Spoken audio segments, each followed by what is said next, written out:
Hi everyone, and welcome to a brand new author interview for the latest in a series of papers from NAP7. This analysis looks at Anaesthesia Associates' clinical activity, case mix, supervision, and involvement in peri-operative cardiac arrest.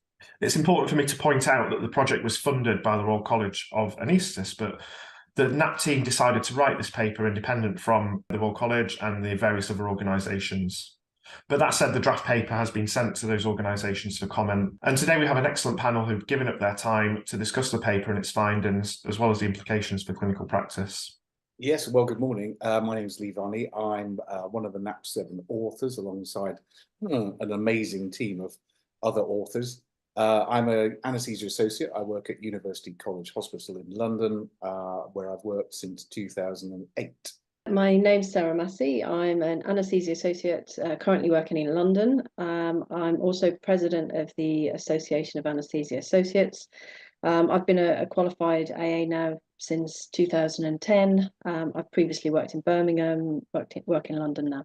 I'm Tim Cook. I'm a consultant in anaesthesia and intensive care in the southwest, the Royal National Hospitals in Bath, and I've been director of the National Audit Project for quite a long time now.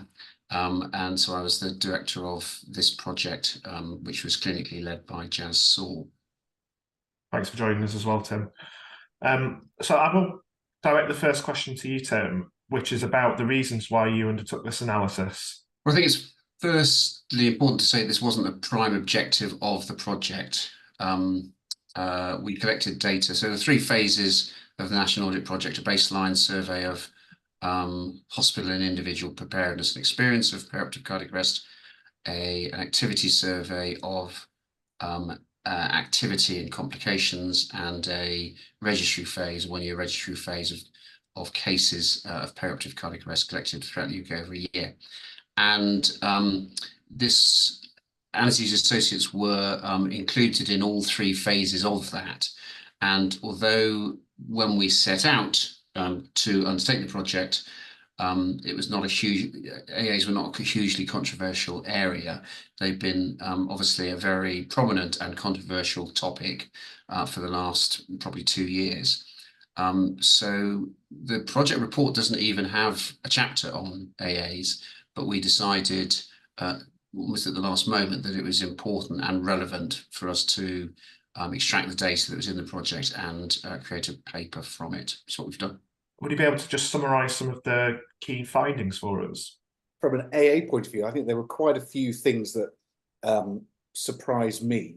There were quite a lot of gaps in our in the data for AA practice, and so I hadn't realised until when we looked at all the data that there are, for the response rate that we had of AAs in the UK, for instance, we were so widely spread. I think about quarter of the departments, of 197 departments, 52 had AAs, and I kind of knew that there were about 200 or 200 plus in the UK, but I didn't quite realise that we were so widely spread with so few in number. The other things that really struck me were that it might have been the way that the questionnaire was, or the database was asking the question, was that it threw up some words like solo or independent. We hadn't really asked the right questions because this, as Tim said, we weren't asking about AAs. We wanted to know about peri-operative cardiac arrest. And this was a retrospect look at the data. And so for me, that was quite interesting because we don't work solo or independent. And those words can be politically charged, particularly at the moment. So I agree with Lee that I was surprised how little activity under AAs there is. So as Lee says, 26% of hospitals employ AAs. But AAs, it's about 2% seems to come across this paper time and again. About 2% of anaesthesia caseload involves an AA. In terms of their experiences around peri-operative cardiac arrest, they're quite interesting. They were involved in peri-operative cardiac arrest as often as anaesthetists, whether involved at the time of the peri-operative cardiac arrest or attending. But their experiences thereafter were rather different, and their attitudes. So they felt they needed more training, as many anaesthetists did, but were quite confident in the existing guidelines, more so than anaesthetists were. And anaesthesia associates were a little bit less confident in leading peri-operative cardiac arrest, as you'd expect, and less confident in dealing with the aftermath, as one might expect.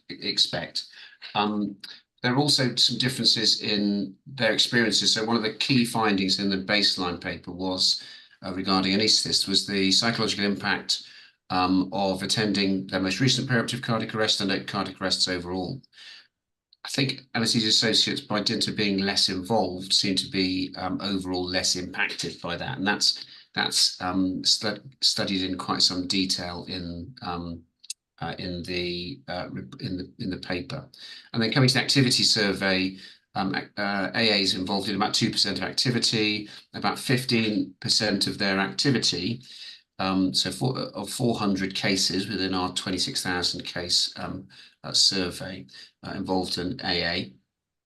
The majority of work that AAs undertake is in work, in hours, elective, with relatively little out of hours or weekend work, although there is some of that going on. And while most cases are elective and the low risk cohort, there definitely was evidence both in the activity survey and in the registry of AAs being involved with higher risk cases, out of hours, overnight, high risk specialties, etc. As Lee says, it's very difficult because we didn't design it with that in mind. It's very difficult to extract the role of the AA in those cases. Is a senior anaesthetist supporting an AA or vice versa, etc., etc. And we can't always disentangle that.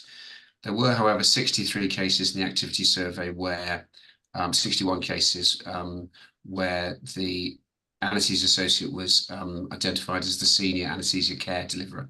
And these included some slightly higher risk cases, it seems. And although most supervision was immediate, about a third, it was not clear that it was consistent with the guidance that is currently in practice nationally, although of course that can be currently edited locally. And then and lastly, in the registry, anaesthesia associates were involved in about 2% of peri-operative cardiac arrests that took place. They weren't involved in any, so they weren't by themselves at induction for any cases who had a peri-operative cardiac arrest, and they weren't either at induction or present by themselves at the time of cardiac arrest. So probably good case mix matching there. So if you compare the cohort of patients that anaesthetists look after in the denominator survey, and then those patients who had a cardiac arrest, no surprise, they're more urgent, they're sicker, they're frailer, etc., etc. But that also applies to the AAs. And so, but what's important there is perhaps that while the activity survey suggests that the AAs involved in relatively low risk elective in hours cases, when you come to the registry, it's clear that anaesthesia associates are involved in the whole case mix of cases in terms of higher risk, older, frailer patients. And as we've seen in NAP7, patients are becoming more complex and sicker as time goes on.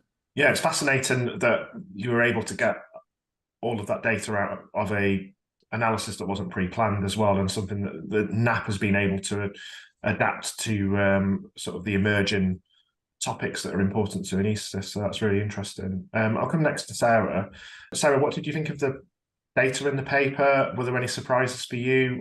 Was there anything that you wanted to particularly ask the authors about, or anything that you feel needs sort of clearing up about the paper? Yeah, so I think Tim touched on a few of the points, which I think it is true that I think AAs do work in a variety of areas, and I think this is clearly demonstrated in the paper. And I think there's a degree of exposure to a variety of case mix and a variety of comorbidity. And I think as an association, we've always known that. We know that AAs function within trauma theatres quite frequently, and that might explain some of the evening and weekend work that we've seen in the paper, which, as you said, is minimal.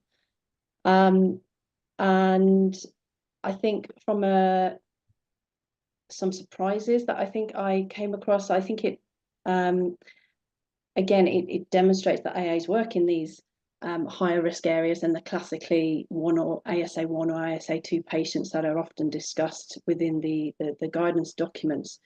But we know that AAs are forming part of teams, working on a one-to-one basis, supporting teams in the higher risk comorbid caseload, like trauma, like emergency work. And I think I found it quite interesting because I think some AA's exposure to peri-operative cardiac arrest scenarios is clearly higher than other AAs.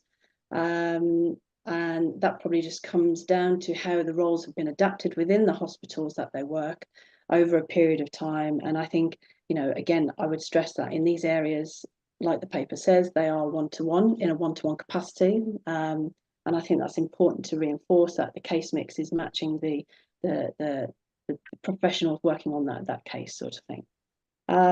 But similarly to that, we know that some AAs are ALS instructors. We know that some AAs have had roles on resus teams, etc. So, they may feel able to operate in some of these high risk areas in those functions. Thanks, Sarah. We'll come now more to a sort of a general topic. AAs have been working now in the UK for 2 decades. Even before this analysis started, this wasn't really on the sort of news topics, etc., but it's become more talked about over the last couple of years. I'll come to Lee and Sarah. Can you give any reasons as to why this has all of a sudden become something that anaesthetists are interested in the last couple of years? Yeah, I think I'll jump in there, and it's a good question, and I could talk a long time on this question, much longer than we have here.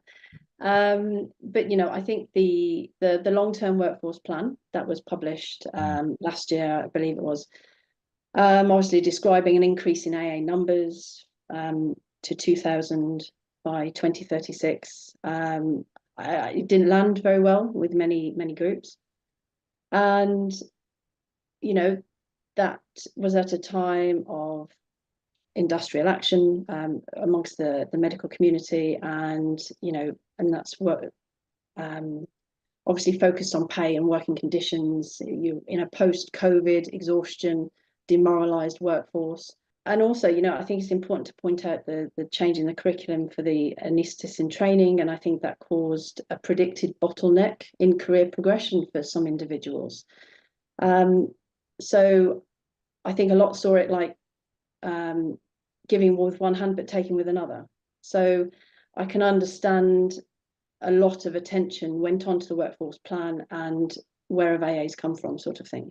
But it is important to stress that we have been in practice for 20 years and it has been growing in number. And just to put some of those numbers in the workforce plan into perspective, the Royal College of Anaesthetists State of the Nation report said that anaesthetic doctor numbers would increase by 2040, the year 2040, by 3,800 in that same period of time. So both are going up. I think it's important to stress that both are going up. Probably not enough, on the medical side, certainly. We all want more anaesthetists in practice, but I think it's important to look at workforce. It's important to look at how we align skills and ability of a workforce with the needs of patients and the needs of providing service in a sustainable NHS. On top of the workforce plan, the GMC regulation being announced in 2019, that's obviously gathered more attention in the recent years due to it passing through the House of Lords earlier this year. So I think that's that's gathered a lot of attention to anaesthesia associates and how they work and how they practice. But it's important to say that regulation is important. We've strived for regulation since the Anaesthesia Associates inception, and it's important that any healthcare professional is accountable and can be held up and answerable to their actions by a regulatory body. So regulation can't come soon enough. And on top of that, oh, sorry, go on. Sorry. Okay, carry on. Yeah, no, I was just going to say, on top of that, I just think it's important to mention that AA teams have been well established in many areas, working really effectively, delivering safe care for the last 2 decades, and they're well respected within their teams. Thanks, Sarah. Is there anything you want to add to that, Lee? Not a huge amount. I think it's I think it's very difficult. We've got a very similar title to physician associates, but we work incredibly differently. We're taught differently. Our model of working is very different. But we come under the guise of medical associate professionals as a new NHS workforce. But we are very distinct in what we do. So we are very few in number. The PAs are I think 20 times the number of us, probably more than that. Or give or take 15 to 20 times the number of us. And so we often find that some of the things that may be identified with PA practice is automatically extrapolated to anaesthesia associates, and it's simply not the case. There's not much we can do about that because our titles sound very similar, but I would say that because our titles are so close and we come under one framework, we tend to be judged alongside our PA colleagues, but I would stress that we work very differently. The supervision is very different. It's a different model of working. So that for me is that won't go away, I don't think. And even with regulation, I think we've got a long, maybe generation ahead of us of just settling in with having this new workforce. I agree with the reasons why it's so topical, but I think it wouldn't be right to let the discussion pass with just one side of the argument being expressed. And it is complicated, and there are multiple levels to it. I think there are massive concerns following the pandemic that the focus has shifted from quality and safety to activity and turnover, and a concern that the potential dramatic increase in medical associates is, including anaesthesia associates, is driven by that introducing a, frankly, to be honest, objectively less trained non-medical workforce to deliver what is not a straightforward undertaking. So we've seen from NAP7 not only that 1 in 16 patients who are anaesthetised have a potentially life-threatening complication, and or complication that may lead to a life-threatening situation, but also that the complexity of what we do has become dramatically increased as the group that we care for has become older, more obese, frailer, and more comorbid over the last decade in very significant and measurable ways. That's not going to go away. It's going to get more complex. And we have a situation where a currently unregulated cohort of workers who are who currently contribute, as this paper has shown, a very small proportion of anaesthesia care, are potentially going to be expanded to produce a very significant amount. And that has impacts potentially on trainees. It also has impacts on, so currently the scope of practice as originally set out suggests anaesthesia associates deliver care to low-risk patients. Finding low-risk patients, particularly in groups that an anaesthesia associate can act on singly, becomes increasingly difficult. And the paper has looked at the workload and the case mix, and it's looked at supervision, etc. So I think it's, as Sarah said, this paper is important because it's the first examination of what anaesthesia associates do. One of the most startling findings is the small proportion they currently contribute to anaesthesia, and therefore the potential huge impact if that proportion of care was increased 20-fold, and how that would impact not only on what they do, but also on what we do as medically trained anaesthetists. So we've looked at what's happened in the past and what's happening now, but the implications for what's happening in the future are really big. And I think it's an uncomfortable discussion, but I think we do have differing views on that area. So let's fast forward a few years for Lee and Tim to NAP8. What sort of data do you think we're going to collect that's different to what we've been able to capture during NAP7 in terms of workforce and anaesthesia associates and supervision, etc.? We've got a really good chance, actually, to collect really specific information that we haven't hitherto now had the opportunity to do. Firstly, our response rate, the AA response rate to the NAP7 was, for me, very disappointingly low. I think with NAP8, with regulation behind us, we'll have a much better understanding of where AAs are in the UK, and I'm hoping that our response rate will be higher and therefore more indicative of actually the practice that goes on. I mean, AAs, we do regional anaesthesia to varying degrees depending on which hospital we're in. Some AAs don't do any regional anaesthesia, some do quite a lot as part of their workload, and we need to capture that data. We do need to know that the way that we're being trained either through the HEIs or local workforce,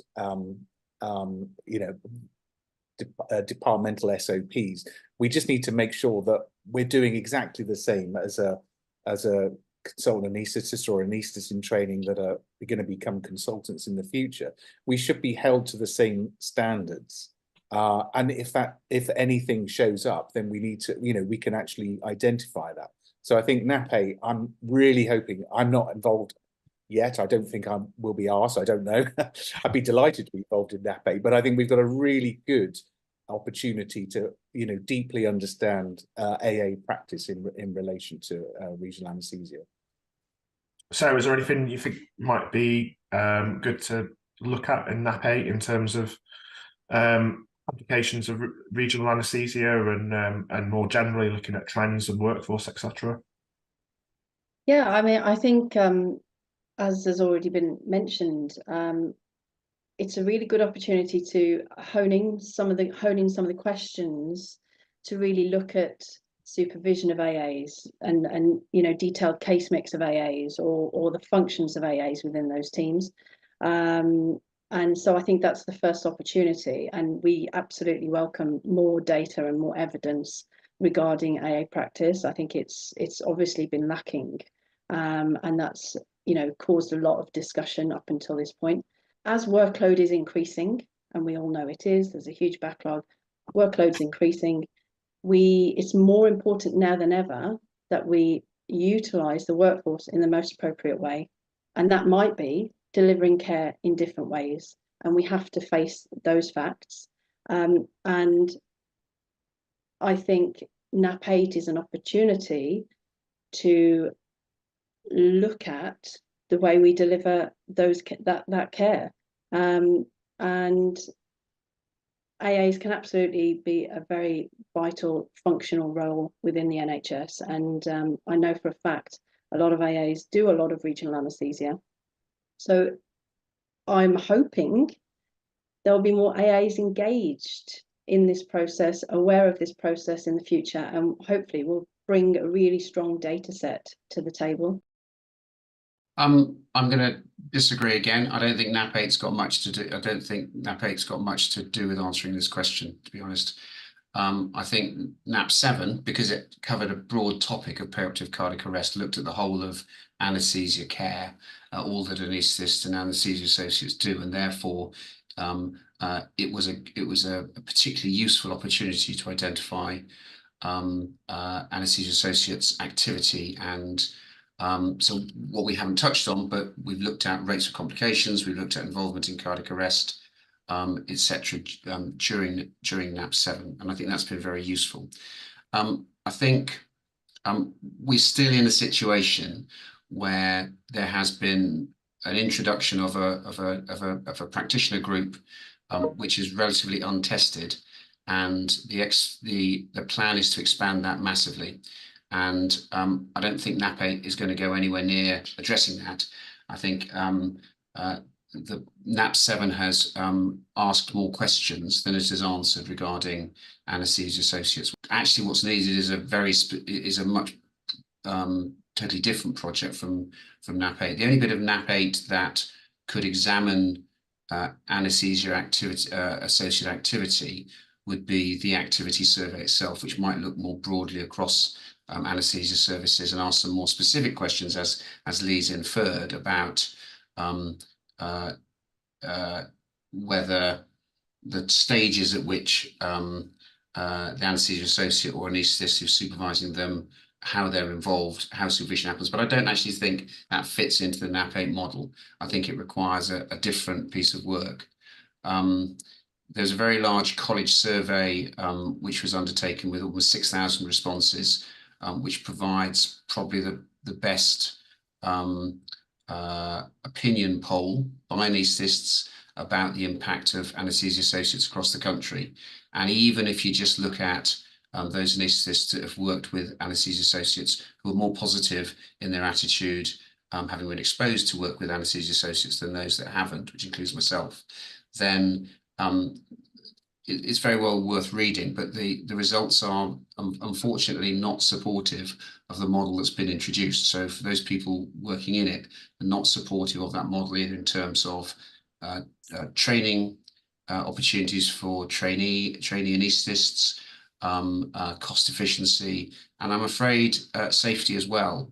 So I don't think NAP8, which focuses only on regional anaesthesia, is sufficient to look at the situation we're in. I feel very sorry for anaesthesia associates individually, because I think they've been put into a situation which is uncomfortable and cast as a group that's somewhat embattled.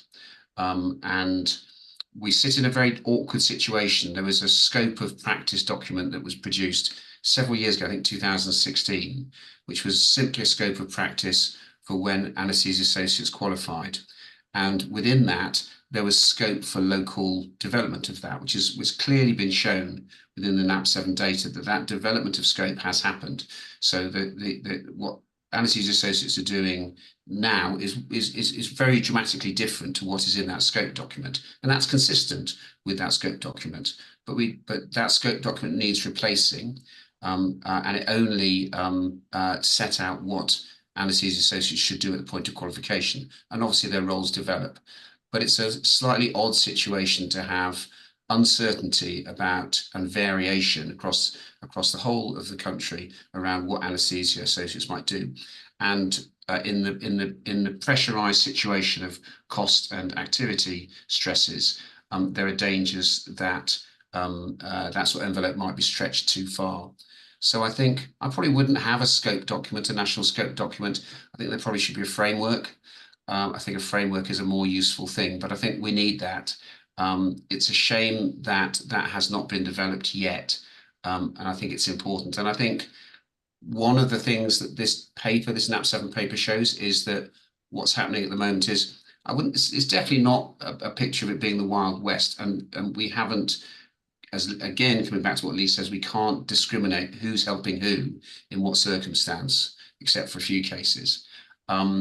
But I think that needs to be drilled down into much more, and I think a framework which supports anaesthesia associates to do the very valuable job that they currently do, but to do it in a safe environment, a supported environment, and one where the expansion and increase in breadth of activity doesn't go beyond what is likely to be appropriate and safe. So final question, guys. There've obviously been well-documented problems with physician associates, and I think what was really interesting what you mentioned, Lee, about the difference between anaesthesia associates and physician associates. And we've all seen the problems in primary care and in other specialties with physician associates.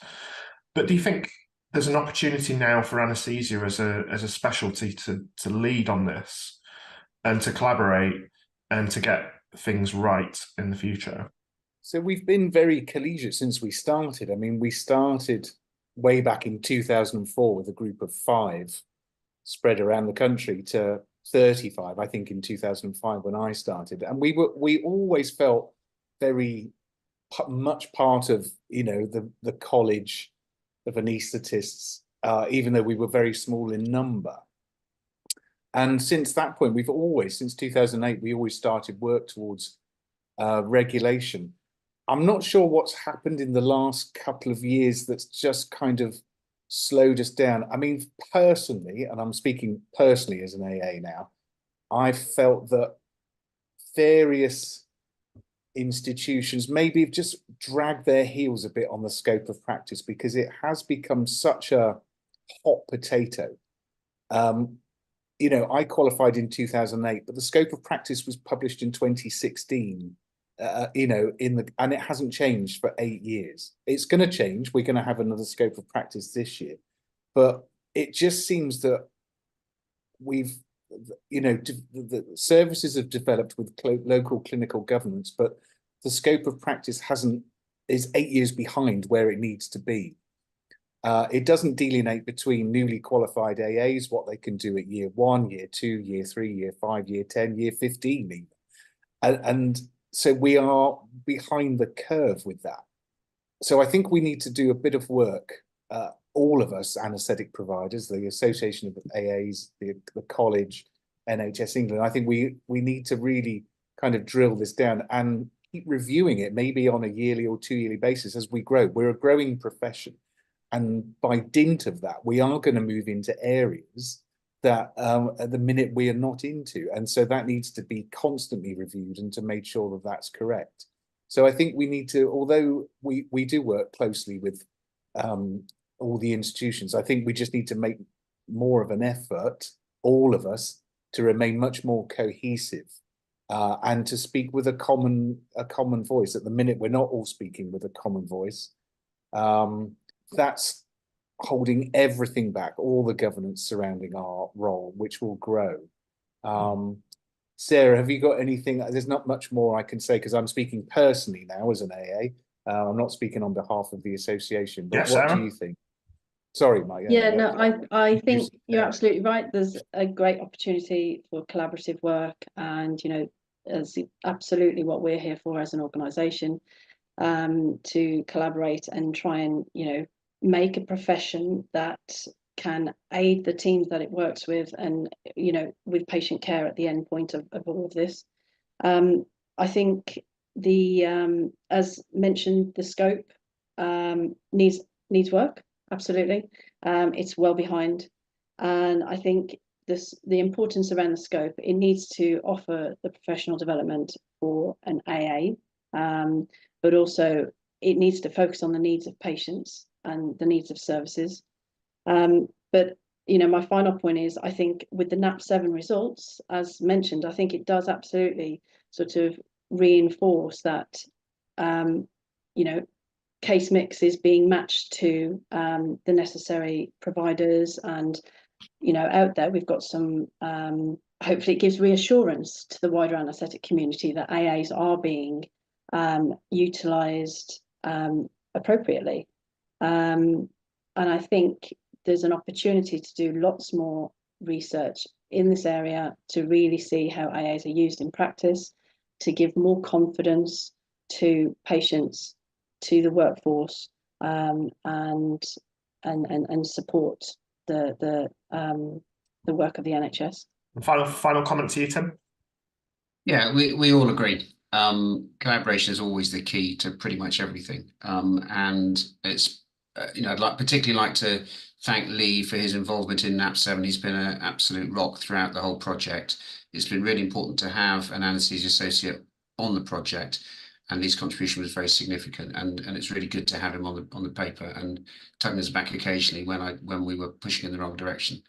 In terms of development and perhaps not making the mistakes that other organisations have made, I think it's really important that the communication continues. And I think it's slightly strange that this whole topic is hugely inflammatory and vocal and explosive within a lot of branches of medicine, but it's not really touched the edges of mainstream media. It's perhaps just starting to, but it hasn't really. And I think that points at an issue that the public are not involved enough in this debate. So I think the organisations that need to be involved are the three organisations that we've mentioned: the Association of Anaesthetists, the Association of Anaesthesia Associates, and the Royal College of Anaesthetists.